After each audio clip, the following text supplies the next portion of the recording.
Selamat datang teman-teman semuanya di video tutorial kami yang keempat yang akan membahas tentang data manipulation di Pandas menggunakan Python. Sebelum kita masuk ke pembahasan kita kali ini, kiranya teman-teman belum subscribe YouTube kita, SCC Himasta ITS, silahkan di subscribe terlebih dahulu untuk mendapatkan update video-video terbaru kita. Dan juga jika teman-teman belum follow Instagram kita, silahkan di follow di SCC_Himasta ITS untuk mendapatkan informasi terbaru tentang kita. Bisa cek juga Linktree dari kami di Linktree SCC Himasta ITS. Oke, sebelum melangkah lebih jauh, saya akan memperkenalkan sebuah metodologi untuk melakukan proses data mining yang disebut dengan CRISP-DM. Nah, apa sih itu CRISP-DM? CRISP-DM itu merupakan singkatan dari Cross Industry Standard Process of Data Mining. Jadi ibaratnya dia itu merupakan proses terstandarisasi untuk melakukan data mining untuk semua jenis industri, baik itu kesehatan, sosial, bisnis, maupun yang lain.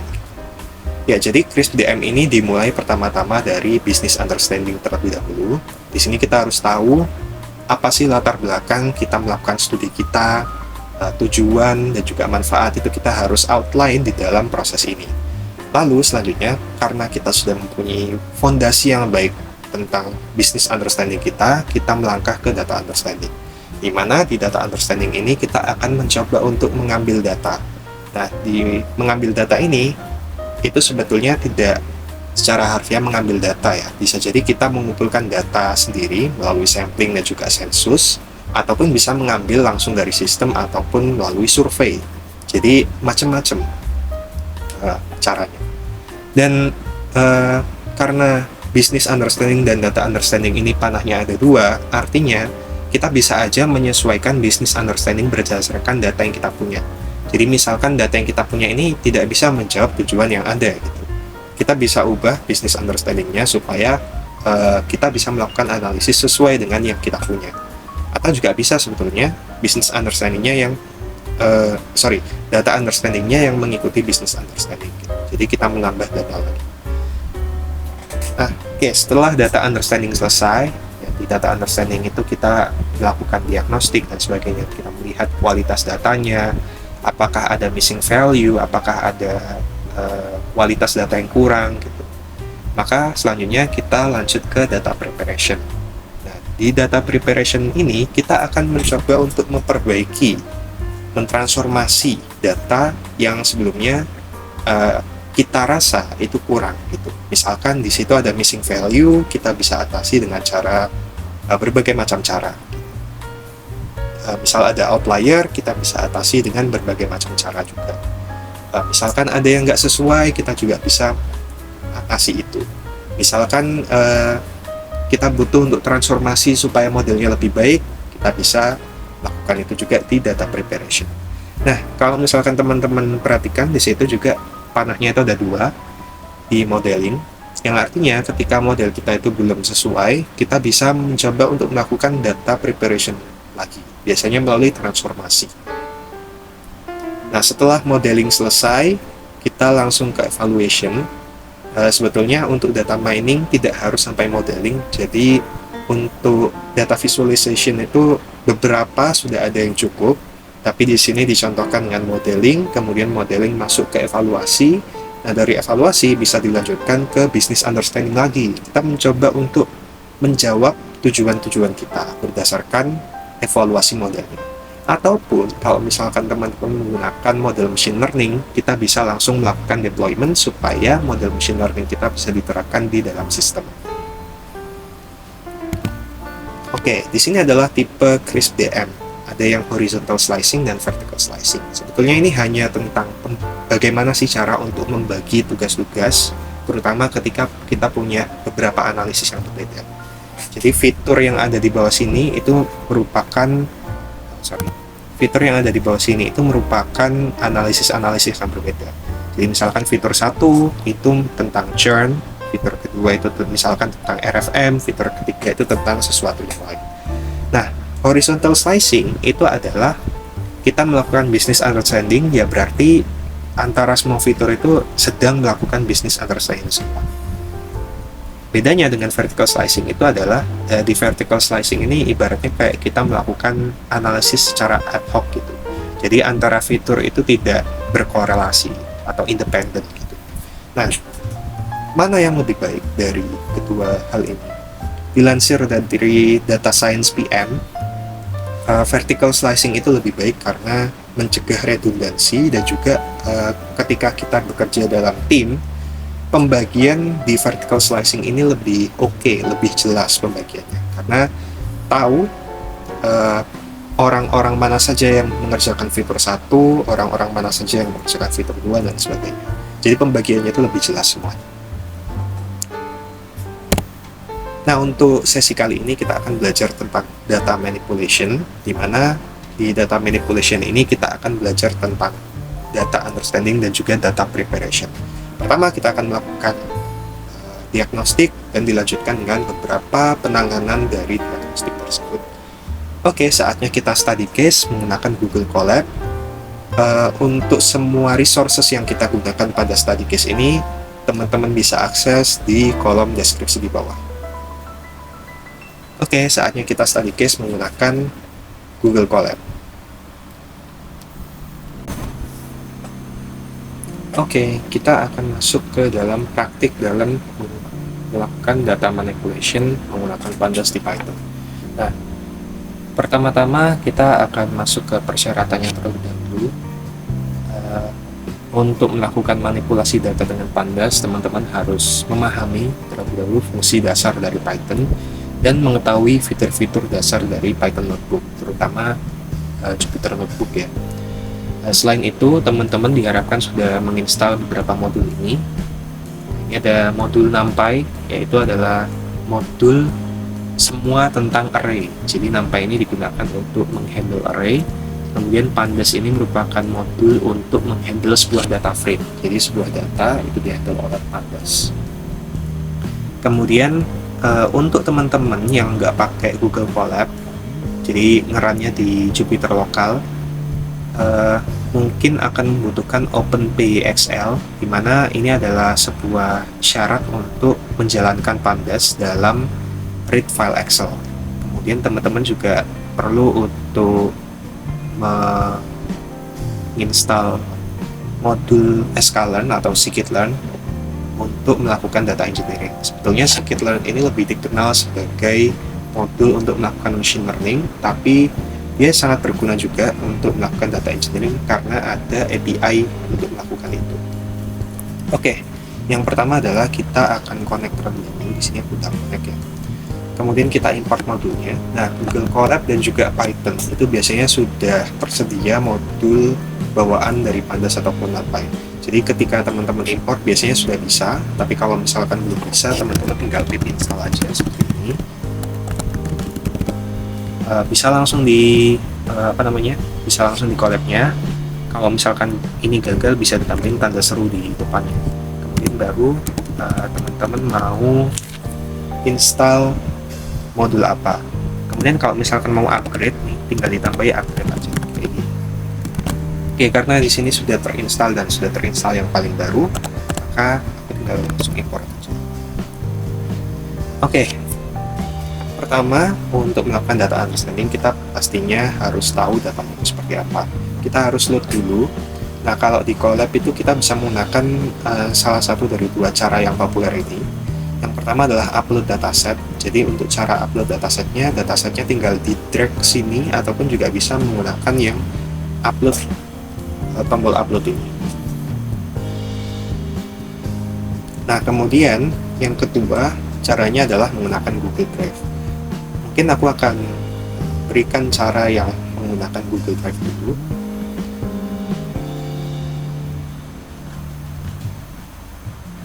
Jadi untuk meload data menggunakan Google Drive, datanya harus disimpan dulu di Google Drive ya pastinya.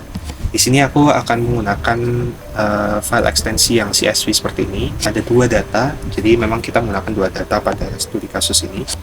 Yang pertama adalah account info dan juga customer info, serta ada metadatanya yang sudah aku pindahkan ke sini. Jadi data ini itu tentang data bank churn kalau tidak salah ya. Yes, bank churn. dan datanya ada dua yang nanti akan kita gabungkan. Oke, caranya adalah teman-teman di sini ketika klik share, pastikan datanya itu sudah anyone with the link can edit. Lalu kita copy, kita pastekan di sini. Nah, di sini aku udah sediakan ya untuk URL-nya. Ini sama. Nah, kemudian kita mau ambil ID dari filenya itu. Jadi yang ini 1 sampai 6 ini kita highlight, kemudian kita copy, kita masukkan ke dalam sebuah string seperti ini. Oke, ini adalah step pertama. Yang kedua, ini kan sebetulnya masih belum dalam bentuk URL ya. Kita jadikan URL dengan cara kita masukkan URL yang ini, tapi ID-nya yang di sini kita ganti dengan ID yang di sini. Jadi kita copy paste saja, kita masukkan di sini. Pun begitu juga dengan yang kedua, dataset yang kedua ya.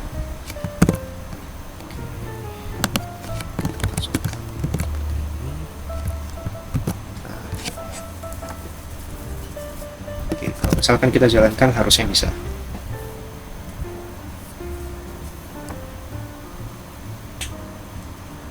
Oke, datanya sudah bisa terupload, sudah keload di dalam Google Colab-nya. Kalau misalkan kita lihat di variables, maka di sini ada df1 dan juga df2 yang shape-nya masing-masing 1002 sama 1001, 10.002 sama 10.001.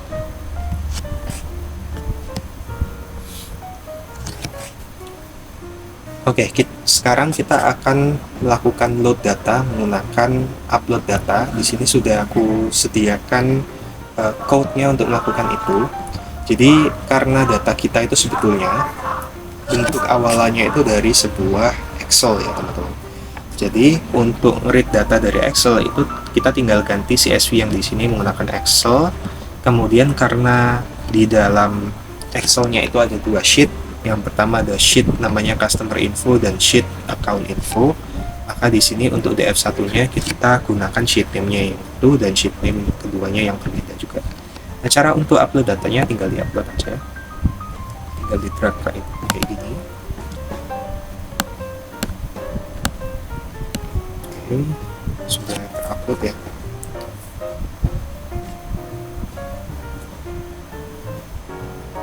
Nah, seperti ini kira-kira tampilan dari data yang akan kita gunakan. Jadi ini masih ada sedikit kesalahan ya. Masih ada bentuk-bentuk yang aneh di estimate salary. Bentuknya tidak konsisten. Kemudian account info juga di balance masih ada bentuk-bentuk yang tidak konsisten. Jadi ini nanti adalah suatu tantangan bagi kita dalam melakukan analisis. Oke, kembali ke study case kita, datanya sudah terupload, maka kita tinggal ambil yang ini, kita tinggal panggil aja. Nah, jangan lupa sheet name-nya nanti disesuaikan ya. Ketika kita lihat nanti di variabel itu bakal muncul yang sama juga. Nggak ada perbedaan ya dari tadi. Jadi karena yang di sini kita sudah panggil, kemudian di sini kita timpa lagi karena namanya sama ya. Tapi karena hasilnya sama juga nggak apa-apa. Oke, dari df1 dan df2 ini kita akan melakukan merge.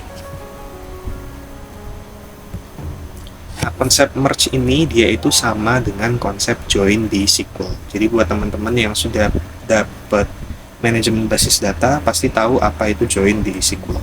Dan itu bisa diterapkan di Python menggunakan pd.merge.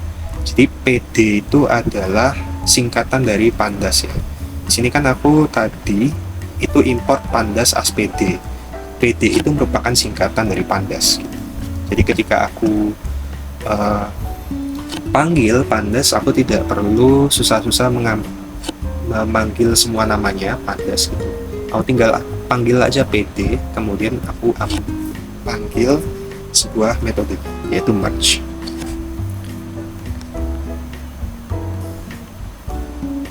Kembali ke datanya, jadi customer info itu dia bisa digabungkan dengan account info dengan cara menyamakan customer ID-nya.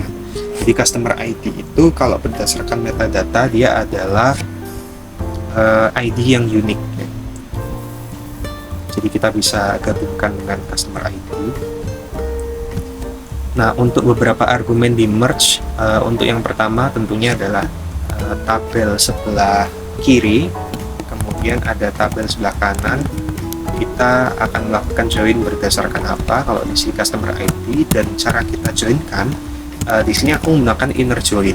Tapi seperti yang kita tahu ada yang namanya left join, ada yang namanya right join, dan juga ada yang namanya outer join. Kalau misalkan kita lakukan merge, maka dia akan menjadi DF yang sebuah data frame keseluruhan seperti ini. Kita juga bisa recall ya dari konsep join, inner join, bahwa dia itu akan join dari customer ID yang bersesuaian. Biasanya output dari inner join itu adalah data frame yang tanpa nilai 0. Jadi karena di sini di variabelnya ya, DF itu kan ada dia itu jumlah row-nya tidak bersesuaian. Jadi nanti bakal ada satu row yang dia itu dihilangkan karena kita menggunakan inner join.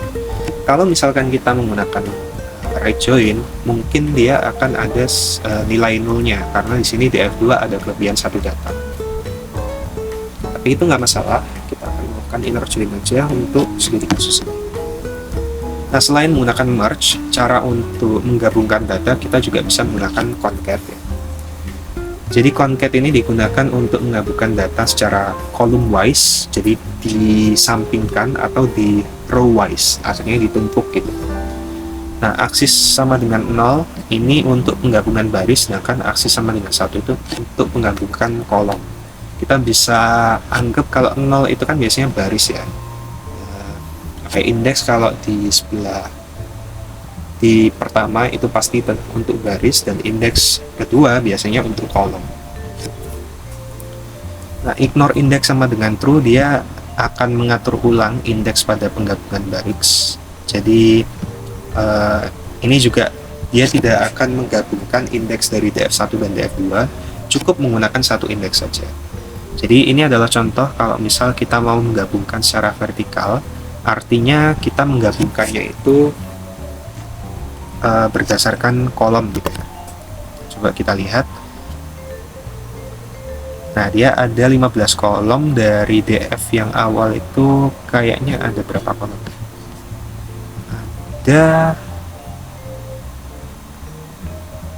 Ada 8 kolom dari DF1. 8 tambah 7, 15. Nah, cuman kelemahannya adalah kalau PD concat ini dia tidak nama kolomnya dia juga akan ikut berubah.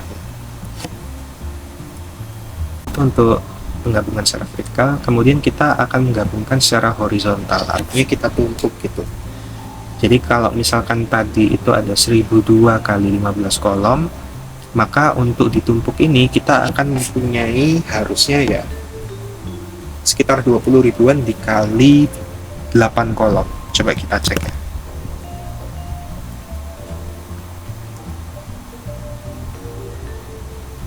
Oh, bentar.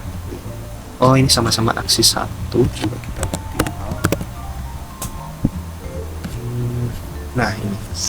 Jadi dia ada sekitar 20 ribuan baris dengan 13 kolom. Karena di sini dia kayak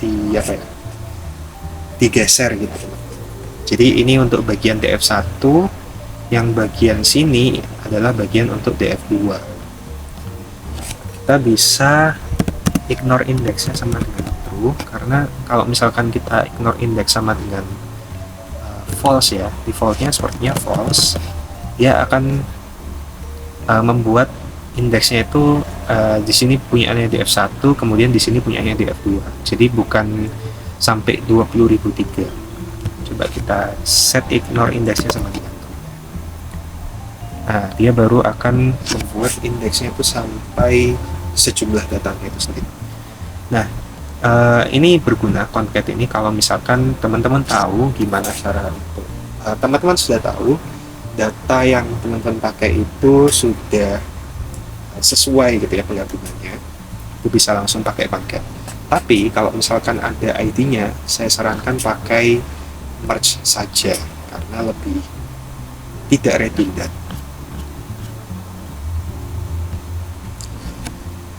Oke, itu tadi untuk load data frame dan juga cara untuk join data frame. Selain load data frame dari file eksternal,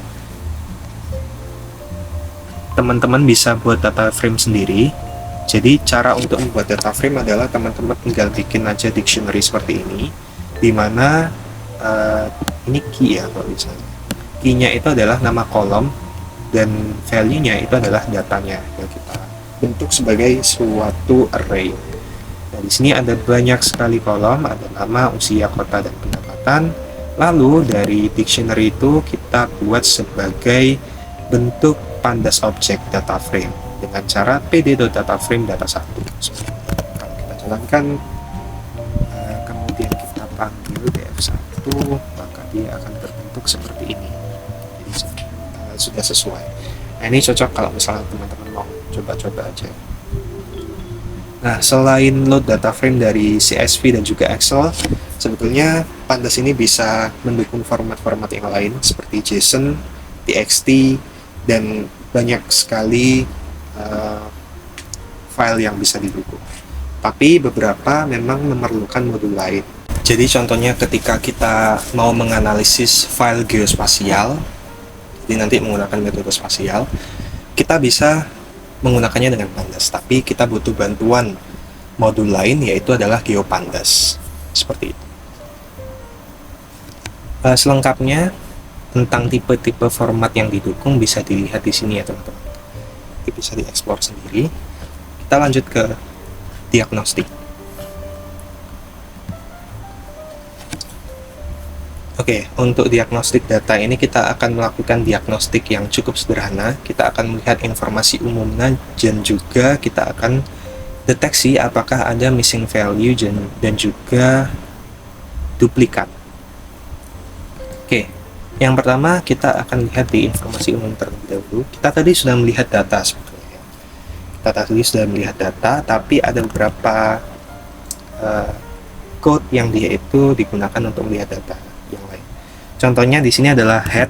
Head itu untuk mengambil 5 data paling atas. Sampel ini dia untuk mengambil sampel dari datanya, jadi dia bakal diacak gitu. Kemudian tail ini seperti namanya dia akan mengambil 5 terbawah, sedangkan kalau df dia akan mengambil 5 teratas dan 5 terbawah. Kalau aku sendiri, aku cenderung untuk langsung memanggil df seperti ini, atau kalau tidak itu menggunakan yang df sample. Jadi aku bisa lihat keseluruhan datanya seperti apa dan juga melihat cuplikan dari datanya itu seperti apa. Nah, ini adalah kalau misalkan teman-teman panggil df-nya sendiri, dia akan mengambil seperti ini. Jadi gabungan antara head dan tail sebetulnya lebih efisien. Selain dari datanya sendiri, kita juga bisa lihat nih, di sini balance-nya masih tidak sesuai ya. Harusnya dia integer tapi ada karakternya yang membuat dia tidak integer. Dan estimated salary-nya juga ya nanti kita atasi. Kita hanya perlu tahu bahwa ini masih belum sesuai gitu ya. Kemudian ketika kita klik informasi umumnya dengan cara df.info, ini masih ada nilai yang missing, ada di age itu missing, kemudian surname juga missing. Nah, surname ini karena dia itu merupakan nama ya, kita nggak bisa melakukan imputasi. Kalaupun kita melakukan imputasi itu tidak ada hubungannya dengan analisis kita. Yang bisa kita imputasi itu adalah age. Kita bisa langsung dropping saja karena kurang dari sangat sedikit ya data yang missing. Tapi nanti akan kita atasi coba ya. Oke. Kemudian ada beberapa tipe data yang masih nggak sesuai. Estimate salary masih objek, harusnya sebuah float ataupun int. Balance juga. Dan mungkin masih ada banyak yang belum sesuai. Kita akan coba nanti atasi di estimated salary dan balance. Oke. Selanjutnya kita juga bisa ngeprint statistika deskriptif menggunakan df describe. Nah, statistika deskriptif di sini itu gunanya adalah untuk melihat deskriptif dari variabel numeriknya. Jadi karena di sini masih ada estimated salary dan balance yang belum diatasi, sehingga di sini nggak akan keluar. Tapi di sini kita juga bisa melakukan statistika deskriptif untuk kategori. Nah, di sini akan ada unitnya, kemudian modusnya apa, dan juga frekuensinya berapa. Seperti itu. Ya, selanjutnya kita akan melihat apakah datanya punya missing values atau tidak, serta apakah dia punya duplikat. Jadi untuk mengecek missing values, kita bisa menggunakan df1.isNull.sum. Jadi output dari df1.isNull itu dia akan mengembalikan df1. Kalau misalkan dia itu null, maka dia akan dicap sebagai true. Kalau tidak, maka dicap sebagai false. Lalu kita jumlahkan untuk mengetahui dia itu apakah berapa sih nilai kosongnya di dalam setiap kolom. Jadi coba kita print. Ya, di sini ada nilai kosongnya. Di ID itu ada 0, nama ada 0, usia, oh sorry, ini harusnya DF ya, makanya kok dikit. Oke, nah ini contohnya. Surname ada 3 yang missing, age ada 3, dan masih ada yang kotak. Selain itu dia ada. Nah, untuk pengecekan nilai kosong itu dicek per kolom. Tapi untuk mengecek duplikasi itu dilihat untuk keseluruhan data. Jadi bisa aja ada ID yang berbeda, tapi selain ID itu semua variabelnya itu nilainya sama. Nah, kalau misalkan contohnya seperti itu, maka dia dianggap sebagai data yang tidak duplikat. Data yang duplikat itu adalah kalau misalkan semua variabel di dalam satu baris itu sama dengan baris yang lain, itu baru dicap sebagai duplikat. Nah, caranya simple, kita juga bisa df.duplicated ini, kemudian kita sum. Mekanisme kerjanya juga sama sebetulnya dengan missing value, jadi dia akan mengembalikan data frame yang isinya true or false, lalu kita jumlahkan. Nah, di sini ada jumlah duplikasi 3 ya. Oke, baiklah. Nanti kita akan atasi dengan cara drop saja. Nah, untuk drop duplikat ini kita tinggal gunakan fungsi yang sudah ada, df.dropDuplicates. Kemudian kita tambahkan in place sama dengan true. Ini gunanya adalah df yang masih ada duplikatnya itu kita ganti dengan df yang sudah di drop duplikatnya. Karena di sini duplikatnya juga kecil ya. Jadi bisa langsung di drop aja. Karena akan menyebabkan redundansi kalau nggak di drop. Ini caranya tadi yang in place itu dia juga sama juga dengan kita melakukan seperti ini. Ini sama saja dengan menggunakan in place. Nah, kita coba drop, kemudian ketika kita cek lagi ya. Ketika kita cek lagi jumlah duplikasinya harusnya 0. Oke, sudah 0. Nah, kemudian tadi kita sudah ngecek missing value, tapi ada tools tambahan untuk handle missing value. Sebetulnya lebih tepatnya adalah untuk cek missing value kita. Jadi di sini aku suka untuk menggunakan missing no, modul missing no untuk memvisualisasikan sebuah missing value. Nah, tujuannya apa untuk visualisasi missing value? Ya, yang pertama adalah kita bisa mengetahui persebaran missing value dan juga tahu korelasi missing value dengan variabel tertentu. Jadi cara untuk menggunakannya kita tinggal pip install aja. Kalau tidak salah ya, secara default di Colab itu tidak ada missing no, jadi teman-teman harus install secara manual sendiri menggunakan pip, kemudian import missing no as MSNO seperti ini. Cara umumnya adalah seperti itu, dan pertama kita ingin tahu dulu jumlah missing value-nya seperti apa ya.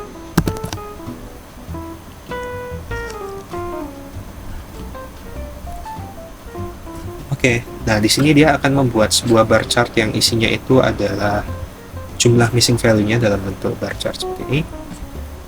Kemudian kita juga bisa melihat persebaran missing value-nya dengan MSNO.matrix. Nah, ini untuk tahu apakah ketika satu variabel itu dia ada missing value, apakah variabel yang lain juga ada missing value. Dan kita juga bisa melihat persebarannya itu random ataukah dia ada beberapa area yang bolong-bolong. Itu bisa kita lihat di sini. Kalau misalkan kita mau memverifikasi dugaan kita bahwa kalau variabel 1 itu ada missing value, variabel 2 kemungkinan besar ada missing value, kita bisa menggunakan heatmap. Nah, sayangnya di sini heatmapnya itu karena ada beberapa data yang belum sesuai, maka heatmapnya jadi aneh seperti ini. Oke, setelah kita melakukan diagnostik, selanjutnya kita akan melakukan formatting. Tujuannya adalah untuk mengoreksi beberapa kesalahan ataupun redundansi dari diagnostik tadi. Nah, tadi itu ketika kita revisit lagi, dia ada balance di sini yang formatnya masih belum sesuai, masih ada karakter di sini yang menyebabkan dia itu tidak berbentuk float ataupun integer. Sama juga dengan estimated salary, di sini masih ada karakter yang membuat dia tidak dalam bentuk float. Nah, salah satu cara untuk menghandle kesalahan seperti ini itu adalah menggunakan regex. Jadi regex itu adalah tools untuk mencari, mengoreksi, dan juga menghapus suatu pola karakter tertentu. Nah, biasanya ini digunakan di NLP. Memang sih regex ini agak susah ya konsep pertama kali. Tapi kalau misalkan sudah sangat paham itu sangat powerful sekali, terutama ketika di NLP. Nah, untuk selengkapnya tutorialnya bisa diakses di sini. Ini sudah cukup banyak sekali beberapa contoh-contohnya. Jadi ini tidak hanya satu karakter saja, tapi dia juga bisa mencocokkan sebuah pola tertentu ya. Tapi karena di sini kita hanya ingin menghilangkan yang karakter yang di sini, maka regex yang dipakai pun juga cukup simpel. Jadi kita akan replace string R seperti ini, itu merupakan tanda bahwa dia itu merupakan regex. Nah, di sini kita akan ganti yang karakternya seperti ini dengan karakter space, jadi space kosong. Karakter kosong maksudnya. Untuk estimated salary dan juga balance. Kalau misalkan kita jalankan, kemudian kita lihat lagi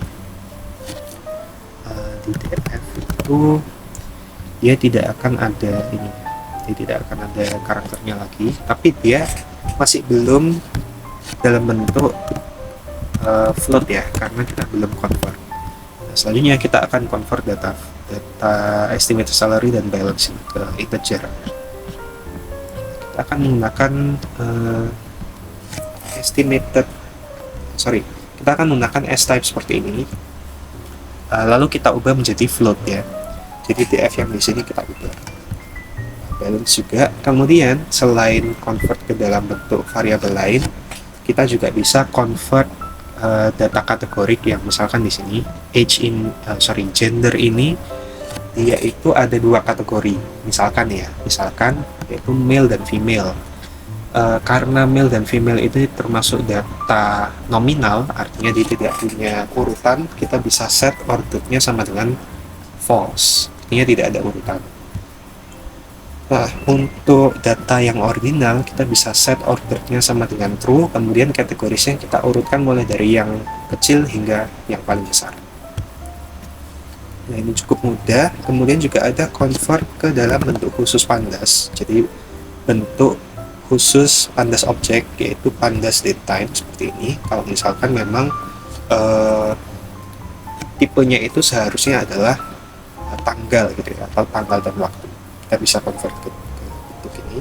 Dan sebenarnya ada panduan lebih khususnya ketika kita menggunakan to datetime ini, karena datetime itu ada beberapa format lain gitu ya. Tapi karena di sini tidak ada datetime, maka kita menggunakan convert ini saja. Jadi ketika kita lihat datanya, ya akan berbentuk seperti ini, dan dia sudah float ya. Ini sudah estimated salary dan balance sudah float. Oke. Selanjutnya kita akan drop kolom yang tidak dibutuhkan. Jadi misalkan di sini is active member ini tidak dibutuhkan, maka kita bisa menggunakan drop kolom seperti ini. Kemudian kita in place sama dengan true ini untuk mengganti data frame menjadi yang lebih baru. Selain cara seperti ini, kita juga bisa menggunakan axis ya. Jadi misalkan di sini karena yang kita drop itu adalah kolom, maka aksisnya sama dengan 1. Nah, kemudian ketika kita lihat di sini, maka ya tidak ada ya is active membernya. Oke, seperti itu. Kemudian kita juga bisa drop nilai NA. Nah, kalau drop nilai NA yang seperti ini, itu kita akan drop baris-baris yang punya nilai NA. Jadi misalkan di credit score ini dia ada 0 sampai 4 itu ada nilai missing gitu ya. Maka dia akan di drop di geografi misalkan baris. Kemudian age ini misal di baris 4 sampai 6 misalnya. Itu ada yang missing, maka baris 4 sampai 6 ini akan di drop juga. Seperti itu. Jadi sebetulnya kalau misalkan persentasenya sedikit ya, cuma 5%, secara rule of thumb lah ibaratnya, itu bisa langsung di drop karena persentasenya sedikit. Tapi kita juga harus lihat persebarannya gimana. Jangan-jangan misal nih surname ini 5% hilang, kemudian credit score 5% hilang, semuanya ada kolom 20, sebanyak 20 itu 5% hilang semua. Tapi ternyata ketika kita telaah, hilangnya itu 5% yang berbeda semuanya. Jadi kalau misalkan di total berarti kan kita kehilangan hampir semua data. Jadi itu perlu ditelaah dengan menggunakan library missing node tadi. Kita lihat matriksnya seperti apa. Oke. Nah, karena di sini missing value-nya cenderung sedikit dan juga kita sudah lihat tadi di matriksnya nggak ada yang bermasalah, jadi bisa kita drop saja. Ini adalah hasil dari TF drop NA-nya. Nomor 1 itu harusnya ada yang NA ya. Mungkin ada pre-processing tadi yang ke drop 1. Tak apa-apa. Kemudian kita drop NA, in place sama dengan true untuk mengganti. Selain itu kita juga bisa filter untuk setiap kolom ya. Misalkan di sini kita akan ambil yang df exited is null. Lagi-lagi dia akan memberikan sebuah array dari df exited yang ini berarti yang dia itu tidak null. Yang dia itu null. Jadi kalau misalkan null dia akan menghasilkan nilai true, selainnya berarti false. Lalu kita akan menggunakan operator negasi di sini. Berarti kita ambil yang tidak null. Berarti kita ambil yang tidak null berarti. Kemudian baru kita ambil dari df. Nah, kita bisa gunakan cara seperti ini untuk melakukan dropping yang kita seleksi sendiri ya. Kemudian baru kita df sama dengan ini. Ini bisa dilakukan untuk beberapa kolom juga. Untuk ini karena hanya di age saja yang bermasalah. Dan itu tadi sudah kita drop, tidak masalah. Oke, kemudian ada beberapa panduan tentang missing value. Sebenarnya ketika kita menggunakan missing value ini kita bisa menggunakan imputasi juga. Cara umumnya seperti yang tadi dibilang, sebenarnya rule of thumb-nya itu adalah ketika missing value kurang dari 5% maka bisa di drop. Kalau 5-20% bisa diimputasi. Kalau lebih dari 40% bisa di drop kolom. Nah, tapi cara ini tidak terlalu ilmiah. Mungkin dalam proses pekerjaan itu ya berjalan gitu ya, it works gitu. Tapi untuk analisis ilmiah itu kurang. Jadi sebaiknya menggunakan mengatasi missing value dengan cara melihat apakah dia missing value itu NCAR MAR atau MNAR.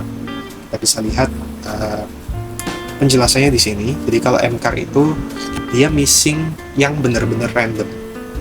Artinya dia tidak dipengaruhi oleh variabel manapun, kita bisa langsung imputasi dengan median atau min. Kalau MAR itu adalah tipe imputasi karena datanya itu missingnya dipengaruhi oleh variabel lain. Jadi untuk MAR ini imputasinya bisa lebih lebih advance, bisa menggunakan KNN, random forest ataupun regresi. Nah, untuk MNAR ini adalah tipe yang tidak bisa diimputasi karena datanya itu sebetulnya dipengaruhi oleh variabel yang kita tidak observasi. Nah, ini adalah contoh kalau misal kita imputasi dengan median. Ya, sebetulnya kapan kita menggunakan min dan median itu tergantung ya. Tapi begini, kalau misalkan datanya skewed, maka imputasinya itu dengan median. Tapi jika tidak, min lebih oke. Tapi ketika datanya itu tidak skew, maka min itu sama dengan median. Jadi kalau menurutku sendiri, median menang di situasi manapun. Ini adalah cara untuk mengisinya.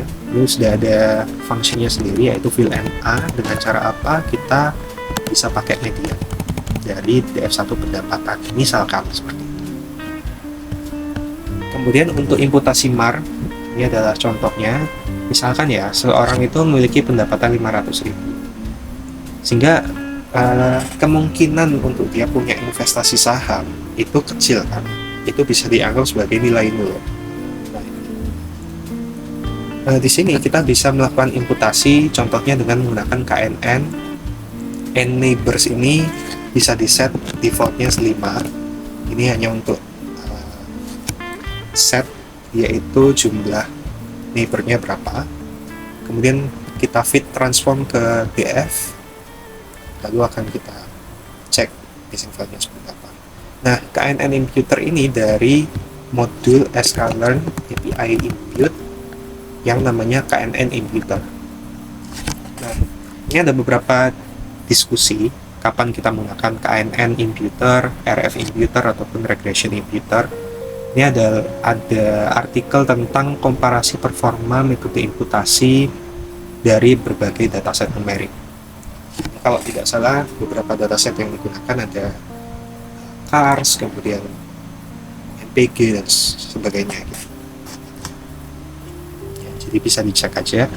Nah, kemudian kita akan ke deteksi dan juga penanganan outlier. Mungkin bagi teman-teman yang sudah dapat visualisasi data, sering pakai boxplot. Nah, ini boxplot ini merupakan salah satu tools yang powerful untuk deteksi outlier. Nah, outlier pada boxplot itu adalah titik-titik yang keluar dari whiskers box. Nanti kita cek. Nah, cara untuk mengenali outlier itu nggak mudah dan mirip dengan konsep penanganan missing value. Kita harus tahu penyebabnya. Nah, outlier itu yang disebabkan oleh suatu kesalahan, biasanya membentuk suatu pola tertentu. Misalkan umur itu kan nggak ada yang biasanya melebihi dari 200, tapi ada umur yang ditulis 888. Itu bisa jadi karena kesalahan pencatatan. Kalau misalkan kasusnya seperti itu, kita bisa lakukan imputasi.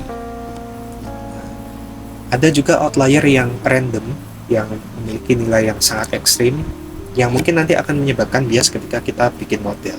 Dan ini bukan outlier yang karena kesalahan, karena memang nilainya tuh segitu. Misalkan ya, variabel kekayaan, itu kan ada yang orang yang mayoritas itu menengah gitu kan, terus tiba-tiba ada satu orang sendiri yang dia itu sangat kaya gitu. Kayanya tuh kaya banget, ekstrim gitu. Itu nanti kalau misal diteruskan akan menyebabkan bias. Ini beberapa cara untuk menangani outlier, itu adalah drop, imputasi dengan cara memotong atau kita biasa sebut sebagai winsorization, kemudian ada imputasi dengan median atau min.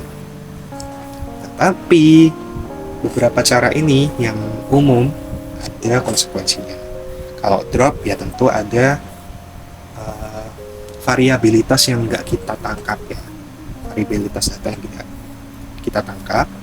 kalau misalkan kita imputasi dengan median, ada penelitian yang menemukan bahwa ketika dilakukan uji hipotesis, probabilitas tolak H0-nya lebih tinggi karena dia kurvanya itu menjadi lebih tinggi, lebih mengerucut gitu, sehingga standar deviasinya lebih rendah dan distribusinya menjadi semakin leptokurtik, sehingga daerah penerimaannya lebih sempit. Argumen yang sama juga bisa diterapkan pada imputasi max dan min. Kalau misalkan kita potong dia di situ, maka standar deviasinya juga bakal lebih lebar gitu. Untuk selengkapnya bisa baca di sini. Nah, penelitian lain itu seperti di sini pada tahun 2012 ada sebuah pedoman bagaimana cara untuk melakukan penanganan outlier, termasuk penanganan outlier secara multivariat. Terkadang kita terlalu berfokus pada box plot sampai kita lupa bahwa ada outlier yang sifatnya itu multivariat. Nah, ini berguna banget konsep outlier multivariat ketika kita menggunakan analisis multivariat, contohnya seperti k-means maupun clustering yang lain gitu ya. Nah, ini adalah untuk deteksi yang pertama menggunakan box plot. Jadi ini adalah whiskers box, kotak yang seperti ada di sini itu adalah whisker box. Titik-titik yang di atas ini merupakan outlier. Ini yang ingin kita atasi. Dan di sini aku akan menggunakan imputasi min dan max. Pertama aku hitung dulu kuantilnya berapa. Kita bisa pakai DFH kuantil 0,25, artinya kuantil pertama kan dia 0,25, 0,5 sama 0,75 gitu. Masing-masing Q1, Q2 dan Q3. Kemudian kita hitung IQR-nya, yaitu interquartile range, yaitu Q3 dikurangi Q1. Untuk perhitungannya, lower bound ini dihitung dengan Q1 minus 1,5 IQR. Untuk upper bound-nya seperti itu, tinggal diganti tandanya saja dan Q-nya saja. Dan dia akan menghasilkan ini. Ini adalah upper bound, ini adalah lower bound, seperti itu.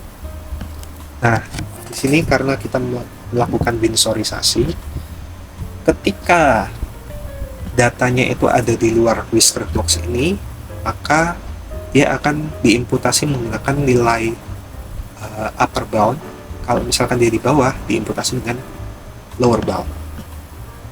Jadi di sini aku menggunakan looping untuk setiap nilai di dalam DFH. Jika kurang dari, maka menggunakan lower bound, lebih dari menggunakan upper bound, kalau tidak dia tetap menggunakan value tersebut. Baru kita masukkan ke dalam DFH new.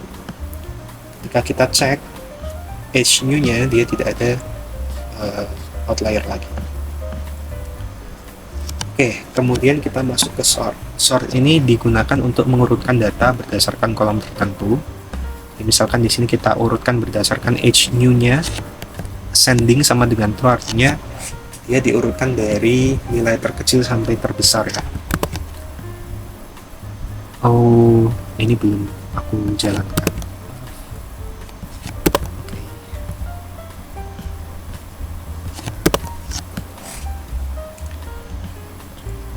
Nah, jadi seperti ini. Kemudian di sorter PF-nya kita juga bisa reset index sama dengan true, basically supaya indeks yang di sini itu bisa bisa urut gitu. Kita coba untuk mengikuti saran dari Gemini saja. Kita place sama dengan true, drop sama dengan true, artinya indeks yang di sini nggak akan disimpan lagi. Jadi nanti akan menjadi seperti ini. Nah, sudah urut ya, dan juga sudah urut berdasarkan age-nya. Misalkan di sini dropnya kita false kan, maka dia akan membuat indeks lagi seperti ini gitu. Oke, kita sampai ke agregat. Agregat ini ya digunakan untuk melakukan perhitungan ya. Ada agregat simple yang tadi sudah kita coba untuk jalankan. Untuk balance kita coba jalankan. yaitu sumnya adalah segini, minnya segini. Kita juga bisa pakai yang lain seperti median, modus, maksimum, minimum, dan sum. Ini yang simple banget. Kita juga bisa menggunakan agregat dengan group by. Ini adalah versi kerennya agregat. Nah, misalkan aku ingin mengagregatkan geografi ini ya. Aku ingin tahu sih gimana sih performa dari geografi ini terhadap misalnya di sini age dan age new. Sekaligus nanti kita bandingkan ya konsep yang imputasi. Kita bisa menggunakan df.groupby geografi, follow diikuti dengan agg. Agg ini adalah fungsi untuk mengagregatkan. Nah, untuk agregatnya sendiri kita bisa pilih dua kolom, age dan juga age new. Kita juga bisa tambahin berapa saja kolom yang kita mau. Nah, karena di sini dia juga dalam bentuk dictionary, maka sebetulnya kita bisa ikutkan misalkan gak hanya varian saja, tapi kita juga bisa ikutkan medianya berapa. Di sini kita juga ikutkan var dan media.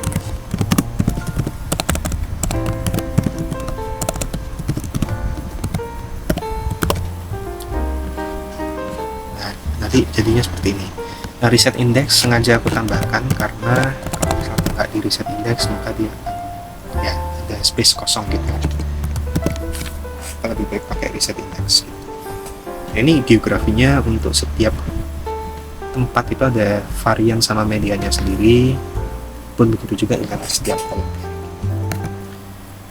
Nah, ini sebenarnya sama aja ya versi lain. Oke, sebenarnya tadi kalau misal kita udah atasi imputasi menggunakan looping seperti ini, kita sebenarnya bisa mempersimpel ini dengan cara menggunakan apply. Jadi apply ini merupakan sebuah function untuk menjalankan function lambda. Nah, lambda ini adalah merupakan function, tapi function yang satu baris gitu. Jadi di Python ada konsep yang namanya one-liner, dimana kalau misalkan di R itu sama saja dengan function X, itu sama dengan ini. Di sini yang ada di sini sebetulnya sama saja dengan yang ada di sini. Jadi sangat mudah, bukan? Cuman memang ini ada strukturnya, jadi harus dipelajari sedikit lah. Nah, ini sama aja kalau misalnya kita jalankan.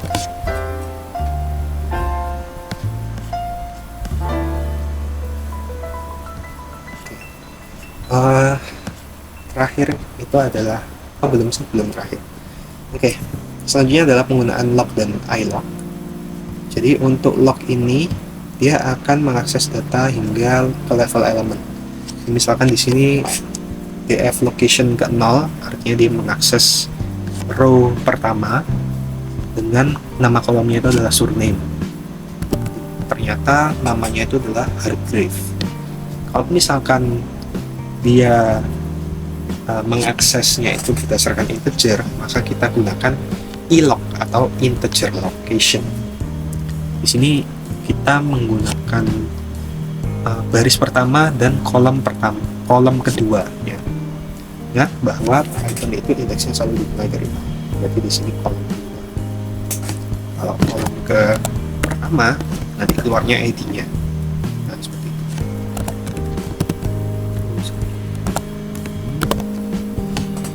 Sama aja sebetulnya. Selanjutnya, last but not least, kita akan masuk ke export data. Jadi setelah tadi kita sudah melakukan berbagai macam pre-processing, kita bisa ekspor datanya ke dalam bentuk CSV maupun ke dalam bentuk Excel. Jadi di sini strukturnya adalah df.toCSV. Jadi df-nya kita panggil, kita tambahkan sebagai bentuk CSV. Kemudian kita kasih nama filenya, jangan lupa ekstensinya juga ditulis .csv ataupun .excel. Ini nama filenya bisa disesuaikan. Kemudian indeks ini bisa ditulis, bisa enggak ya. Basically, indeks sama dengan false artinya dia tidak mengikutkan indeks yang kita buat sebelumnya. Jadi kayak kalau misalkan kita set indeksnya itu sama dengan true, maka indeks yang di sini juga akan diikutkan ya. Tapi karena kita nggak mau true, jadi indeksnya sama dengan false. Nah, ini tinggal dijalankan aja, nanti akan keluar di bagian file yang di sini. Nah, dia akan keluar seperti ini. Ini bisa di-download juga, bisa digunakan lagi juga, terserah. Oke, sampai situ dulu tentang data manipulation kita pada sesi kali ini. Mudah-mudahan apa yang teman-teman lihat bisa bermanfaat bagi teman-teman kedepannya dalam analisis data. At least part of it ya, sebagian dari keseluruhan. Oke. Terima kasih sudah menonton. Aku pamit undur diri. Mohon maaf apabila ada salah kata maupun kesalahan yang lain. Selamat berjumpa di lain kesempatan.